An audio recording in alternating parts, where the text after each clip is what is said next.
Just figured I'd go live. I just flew my drone for a little bit. I flew 2 batteries with my Evo 2 Pro 6K. It's about 15 degrees outside. The winds are picking up a little bit. It's pretty cold, not horrible. Thankfully, the sun is out. But figured I'd just talk story a teeny bit, say Happy New Year basically, and ask you guys what you do for cold weather flying tips. And I would probably give you a little suggestion on what I do. Definitely have enough batteries with you because you do not want, and definitely have all your batteries charged to 100% because when it's cold out, again, they're going to drain that much quicker. So right now I went through 2 batteries. Oh, yeah, I have one in the drone. Boom. I don't know if you can see the light. Let me see if you can see the full. Yeah. There we go. Boom, depress. Yeah, you can't really see it. But 2 of these are fully charged. 2 are drained. And when you're going and coming back to, also don't take it to its limit because everything is going to react a little bit differently. You want to be very mindful and conscious of your props too when it's cold out because you can get ice buildup on the props that may not be very visible. But you want to always inspect your drone and the props, maybe even if it's really cold, like just inspect the tips and see. You could kind of wipe it with your finger. And if there's any condensation or moisture, maybe take it inside the car. And you want me to do that more? But regardless, just be conscious of a lot of little things like that because little ice buildup on the props is a thing. If you get snow, for example, you want to definitely have some kind of compressed air and blow out the motors and just kind of blow everything off condensation wise. So this is always good to have with you. Try to keep your car running if you can, so you have your car not completely frozen. So you can kind of put the drone back and get it up to temperature and also keep your batteries at temp a little bit more than obviously 10 degrees or something like it is now, or 14. But what else is there? I don't know. How's everyone doing? I can't really check the comments, I don't think, because I am only using my phone right now. But hopefully everyone had a good New Year's Eve. Got some shots. It's been kind of crappy here. We just got a little winter storm. They said we were supposed to get dumped on like 9 inches or a foot. We got like 2 to 3 inches, so it's really, really minor. Nice day out, just gonna get cold out. So it's essentially cold weather flying, not so much snow. But again, the drone behaves a little differently when it's really extremely cold. And you also behave differently. I mean, my fingers, they become kind of, even with these little gloves on, they're not going to provide a lot of warmth, but they're going to provide you enough that you're not going to get extremely cold and you can still control your joystick and your, flying ability. But you need to have something on. I wouldn't recommend when it's 10, 15 degrees out to not have any glove on because, again, it does affect you and your clarity when you're out flying. So know your limit. If you feel like you're getting too cold and you're kind of losing focus and concentration, come back in, warm up, and just kind of regroup. That's what I'm doing right now. That's why I kind of went live. I flew 2 batteries and I'm just kind of over it. I mean, it's freaking cold out. So again, living in Hawaii 10 years, I went there for a reason because I really don't like cold weather. So this is a challenge for me. So I don't really love flying when it's this cold. I mean, sometimes it's all right. I got some shots of the sledding hill locally, and it's kind of pretty. There's a big windmill there. Just took some still pictures, got a little footage. But for me, when it's really this cold, it's hard to fly cinematically and get really nice movements. Maybe in the beginning when your fingers aren't kind of starting to get numb, but once they kind of start to go when you're really cold, just don't even bother. A lot of times what I'll do is I'll just switch to shooting still pictures and not even focus on getting footage just because I feel like there's too much concentration needed when you really don't have it because you're freezing your ass off essentially. So, and I mean, no matter what drone you have, these Autels really do seem to handle well. I don't know why, but they do. They just seem like they deal with stuff pretty well. It's a robust kind of drone. Like, I don't know. I mean, the Mini, maybe, for example, just feels like it's going to get beat up a little bit or frozen a little bit quicker. But for whatever that's worth, these batteries too, I'm sure the Mavic 3 batteries are good as well. But these guys, when they're rated at like 40 minutes, say it's really cold out, you know you're going to get a solid 20 minutes of flight time, for example. Maybe even, 25 minutes. So if you have 4 or 5 of these with you, so even if it's a Mavic 3 battery, for example, something that has a little longer flight time, that's really all you need. And I wouldn't really take them to its limit, as I said. Once you get maybe a low battery warning at 20%, bring the drone in, inspect it, and put in a new battery and just kind of regroup. Maybe that's, do that inside the car so you could kind of thaw out a bit. And like, what else is there? I mean, again, if it's really cold and it's kind of damp out or it's snowing a little bit, maybe bring your drone in, every 5. I mean, if it's super cold out, sometimes if it's really extreme, you would probably want to fly for like 5 minutes, 7 minutes, get a few shots and bring it back down and inspect it, power it down, look at the props, make sure everything's all right, and then start it back up and launch and just take it, seriously, because if you do get ice buildup on these guys, it may not look like a lot, but it can be enough to crash your drone and have it fall out of the sky. So I don't know. That's really about it. I kind of just wanted to say what's up. Happy New Year. Hopefully 2022 will be a good one. I know people are starting to get their Autels Light Pluses and Lights and Nanos and Nano Pluses. I still did not get mine. All I have is the Autel Sky app. That's the extent of my Autel experience with that whole world. So hopefully my Nano Plus will arrive soon. I can get some good footage with it. Again, I'm not super driven when it's this crappy cold out. I just don't like it. But I am going to be going to California within the next couple weeks. I'm going to San Diego, La Jolla area, probably going to drive to Newport Beach and that kind of zone and check out the waves, maybe jump in the water with my camera. But regardless, I'll be in California. I'll probably be in Hawaii later on. So I will be getting some cool footage with the Nano Plus and the Evo 2 Plus Enterprise and testing some stuff out a bit more. And that's it. So if I could read comments, maybe that would help out a little bit, but I can't. I don't know how I can read comments. Let me see. Hey, Happy New Year. Oh, I could see kinda. Okay. What's up, Thomas? Happy New Year, bro. Hopefully 2022 is a great year, or at least make it a great year, even if it isn't. Kind of take it upon yourself to make your own greatness. It should be fun. I mean, I don't know what's going to be in store with the drone world, but personally, I think the Mini 3 probably will drop sooner than later. I don't even really care too much.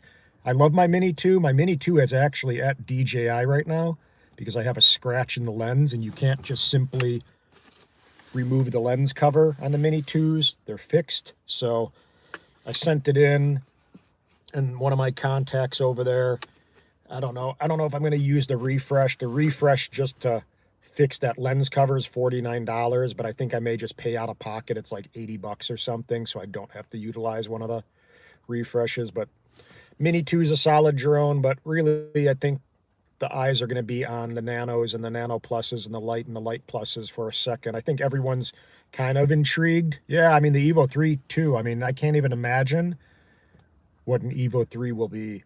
I mean, I really love the Evo 2s. And again, a lot of people kind of think I'm just being some Autel fanboy or lover, but I, had no clue about Autels probably a year and a half ago. I mean, I knew about them, but I had no experience with flying Autel, and I was kind of as nervous as anyone. I'm like, God, do I want to buy this? I don't know. Maybe it's going to be junk.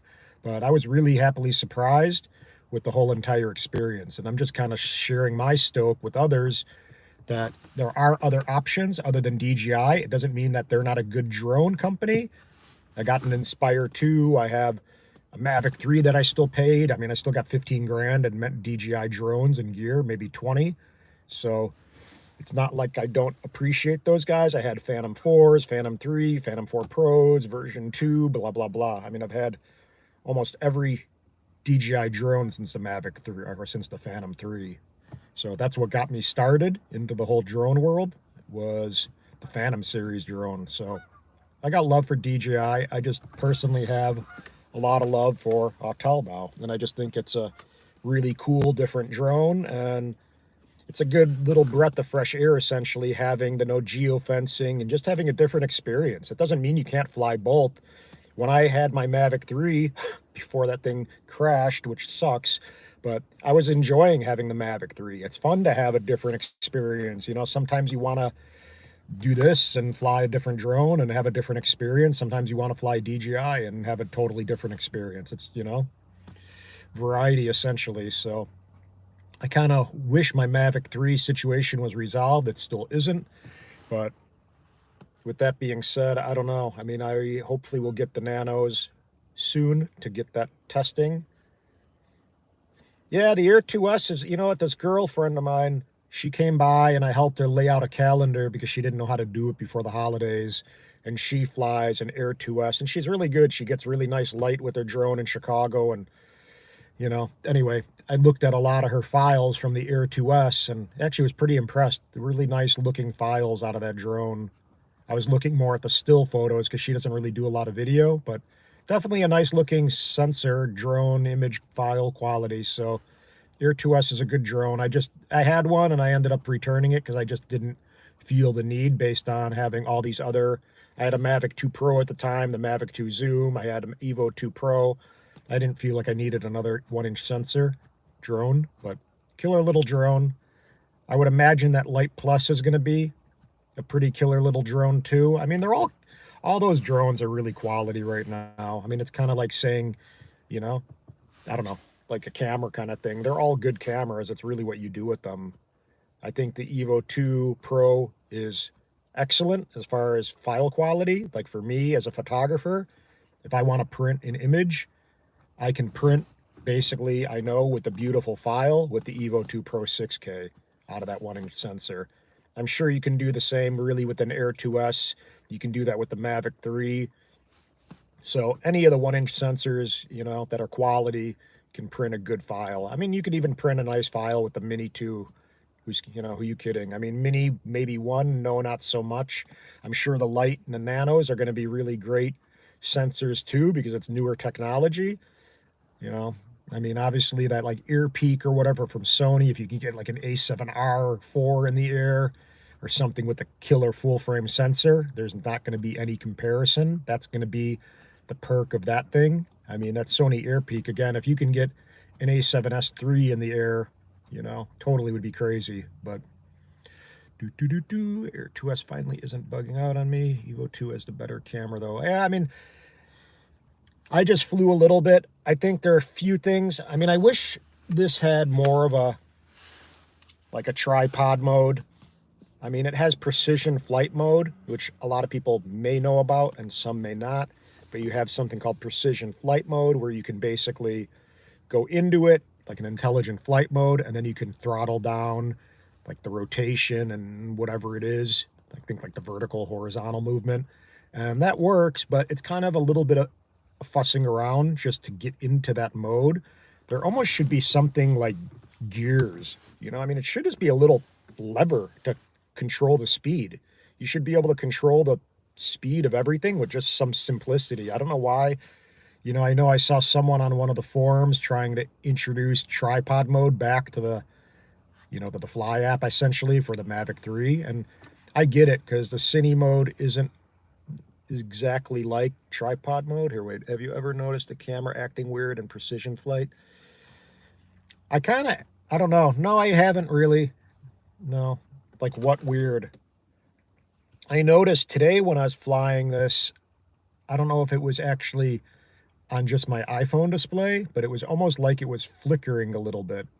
And I had it in manual exposure and manual auto or whatever, white balance, manual white balance and manual exposure, and somehow it was flickering. I don't know what was causing that. I don't know if it's actually going to be in the footage, but I'll see. Grainy. No, I mean, I would just make sure you check any of your settings. I mean, sometimes stuff kind of actually resets itself. Sometimes when you go into those intelligent flight modes too, camera settings seem to change. It's really bizarre. So make sure everything I just try to double, triple check. If you are in that precision flight mode, maybe go back in and check your settings. Make sure the ISO is set to manual still, not auto, and just do little checks like that because you want to make sure your ISO is obviously around 100, not 800 or something. But yeah, essentially, it's getting cold out. It's really not fun flying when it's 10 degrees out to me. Yeah, I don't know what it is. I mean, there's definitely a lot of quirks. I honestly, I like the Fly app a lot. So, as far as I'm concerned, DJI, people were not enjoying the fact that the Mavic 3 had the Fly app.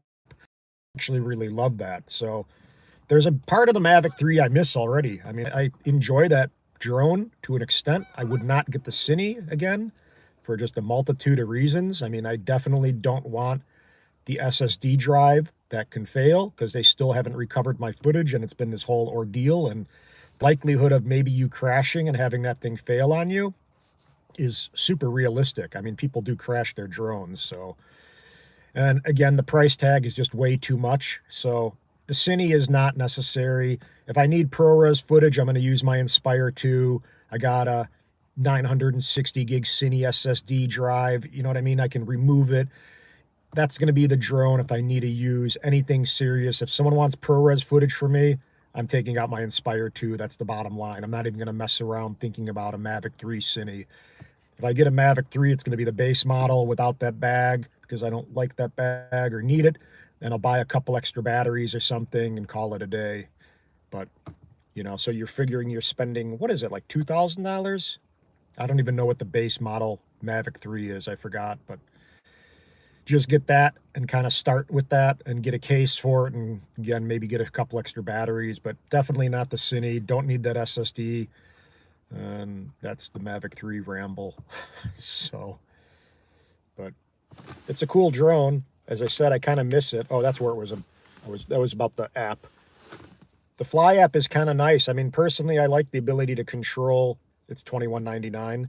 Yeah, so $2,000 is not that bad. That's kind of doable. I really don't feel like I need any more drones right now, though. I don't know. I feel like I'm kind of maxed out.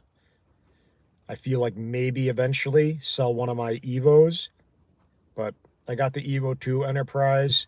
That's a completely different beast. It's a really beautiful drone. I'm hoping to kind of do some search and rescue work with that. I'm going to take a class I actually already started on some of the safety protocols. So I don't even know what it's called, but someone sent me a link and I'm taking it. So going to try to get a little bit more information and knowledge regarding how all those agencies work together and what they do when there's a crisis or an incident. So we'll see. We don't know where the drone world is going to go, and I don't know where I'm going to go as far as my whole path with it. Right now, it's more cinematic flying and marketing and promotional videos for companies and commercial work and some real estate. So if I can get somewhat involved in search and rescue or some other kind of commercial mapping, I don't know, maybe that will be a cool thing. Yeah, I mean, let me see. Hold on a second. It just doesn't, I mean, you don't need to have too much stuff. Okay, there's where you get the, okay.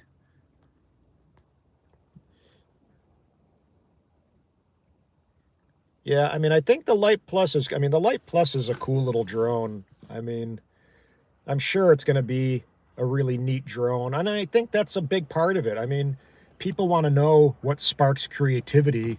Sometimes people get sparked, you know, their creativity sparked by having new gear. I know I do. If I have to learn a new piece of gear or equipment, to me, it kind of keeps me going. So you don't have to justify it to anyone. But again, keeping that balance and maybe not having just a shelf full of drones doing nothing that doesn't make sense isn't really the call either. But to buy another drone is not necessarily a bad thing. It's like buying a camera. Like, you know, I sold my Nikon D850 not too long ago because I was just kind of bored with it. I had it for so long. I had a D800, I had a D810, I had a D850. You know, I kind of want to just get into some other world with my still cameras, and I kind of want to do more video anyway, so I'll probably buy an A7S III sooner than later. I got my Sony Reps card here, so I'm Sony professional member for whatever that's worth, but hopefully get a Sony a7S III and kind of step up my video game in 2022, get an RS2 gimbal or something, at least so I can do some groundwork with my video to intertwine with my aerial stuff and just step it up to another level. I mean, right now I can get quality aerial drone work, but I don't really have anything super killer on the ground, and you know, I should. So an A7S III is a really killer video camera, and I know that. I've seen enough people. I got some friends who are, I don't know what they call them, like Sony artisans or something, but they do a lot for Sony, and they show me their footage, and it's so beautiful. So ideally, when I go back to Hawaii too, or even here, I want to get a housing for the A7S III. I'm kind of trying to see what I'm going to do with this channel. It's going to be aimed toward aerials for sure. I'm getting a logo designed currently, so I got a little set for my YouTube thing getting designed, so I'll have a little studio in place hopefully within the next month, ideally, so 4 to 6 weeks. But I want to really segue into photography a bit too, not just drone 110%, because I have 22 years of photo knowledge, and I would like to share some of that with others because I feel like you learn a lot along the way, even if it's just realistic photo stuff like getting jobs or selling prints. I mean, even today, you know, I picked up a check for $100 just for some calendars I printed. There's a lot of little things you can do to make money, whether it's photography or drone work or whatever. I mean, these drones take still pictures. You can print little prints. There's all kinds of little different hustles you can do to make money and get some stuff into coffee shops and just kind of, you know, have fun and create and make a living with it that a lot of people may not know. I mean, so again, I think the channel is going to be primarily drone. That's going to be the emphasis, and then have, you know, photography and iPhone photography and things like that being on the side, and maybe a little bit about my caregiving stuff with technology and how I utilize that to help others, because that is important for people to know that it's out there. And that's it. Let me see. I feel like I'm rambling. I probably am over caffeinated. Let's see. I am parked sitting in the sun.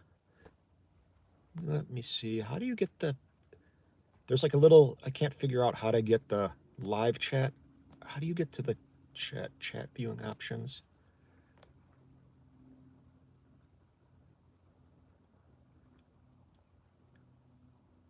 Yeah, I mean, all of it does. I mean, I really want to get... My friend is, as I said, designing something for my home. So I'm going to build a backdrop, and we're going to kind of, he's actually a metal worker, so he makes metal stuff. So he's going to actually make a really cool drone out of metal, and I'm going to backlight it out of neon, which he does. He does a lot of that kind of stuff. So he has people he works with, and just build a really cool little pimp logo and backdrop, and ideally get an A7S III. It's not necessary, but I'd like to again step up everything. So step up the production side of things a bit, because right now, if you don't have a place to step into that's consistent, and I have to actually fart around with figuring out where to shoot and where to mic myself and where the lights go, I want to have a place where it's set up and it's done, because it really is draining for me, and actually is very stressful to try to figure out where I need to shoot something. I mean, you know, these big YouTube guys like Peter McKinnon and all those guys, I mean, they got beautiful studios. I'm not saying they couldn't do it without it, but they have a really nice setup, and their production value is so high. And that's the part that I need to kind of work on. I can, if I had someone helping shoot, I guarantee I can do a way more polished video every time. But when I'm doing it all by myself in a house that I'm trying to live in, and I don't have a dedicated space, it really becomes challenging. So trying to focus on that during these winter months and kind of get something situated to where that is actually resolved. So, but got my 107 license here. Carry it with you. Boom. So any of you guys who don't have your 107, highly consider getting your 107, because literally, to me, the best thing, hands down, I ever did as a drone pilot. I mean, I couldn't really even consider myself a drone pilot until I got that. So this little you know, card allows you to do basically whatever you want for the most part with the drone. You can make money, you can take jobs, you can do all kinds of stuff. I mean, you know, getting $10,000 paychecks for drone gigs, you know, last year, December, November, getting all kinds of cash coming through. I mean, that was all because of your 107. If I didn't have that 107, those checks would not have happened because I wouldn't even have had the confidence to go and land those jobs. But since I had that ability and I knew I was decent enough at flying and getting cinematic stuff and editing together, you know, editing decent little reels that could,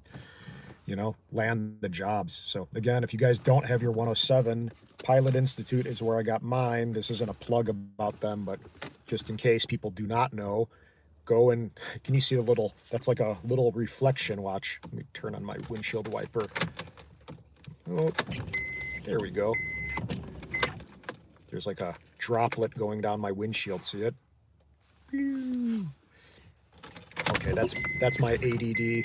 But if you don't have your 107, go to Pilot Institute and go ahead and get it. I mean, I don't know what the price is. Greg was charging $150. And if you do not pass, he will give you your money back and I think pay you $150. So essentially it's a no-brainer.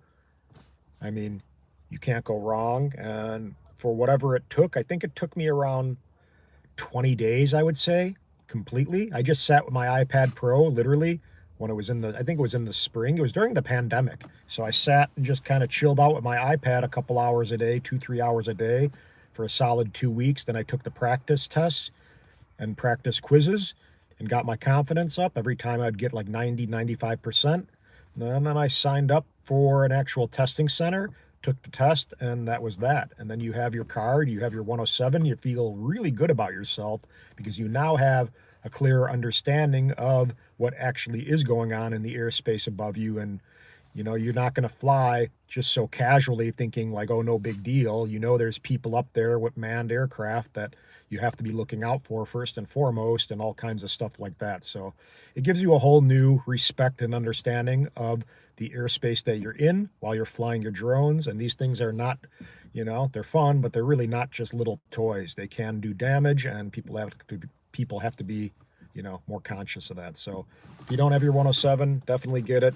Best thing, hands down, I guarantee you will ever do if you're flying drones and into them. I mean, and it allows you to make a living with it and make money and do all kinds of cool stuff. So with that being said, guys, let me see. I can't really, where are the comments again? I'll figure this out. Top chat. There we go. Yeah, I mean, as I said, new gear definitely can inspire. So that's all I'm saying, you know. I mean, getting a new drone, sometimes you just got to refresh it, you know. I mean, the Mini 2, like, for example, it doesn't inspire me, but it's a fun drone. And I always have a good time while I launch that thing because it's so cute and cool and actually pretty capable and kind of surprises you. So that's a easy drone just to keep in the arsenal, never selling because you know it's just an easy, cool drone. I don't know, maybe I will sell it once the Nano Plus comes and is just that much better, you know, free up $500. And then instead of having $900 into the Nano Plus, you now have $400 because you freed up the $500 for the Mini 2. So just kind of balance things out is my suggestion so you don't have a lot of crap lying around sitting doing nothing because you can only fly so many drones. Realistically, I probably don't even need that Enterprise drone, but I really wanted it. I am getting refunded for my Mavic 3, so that's $6,000 back in my account. So it kind of makes sense. I could handle it, and it's all right. So, but yeah, happy 2022, guys. We'll see what happens. Keep flying, happy shooting, and aloha. Yep. Be good, guys.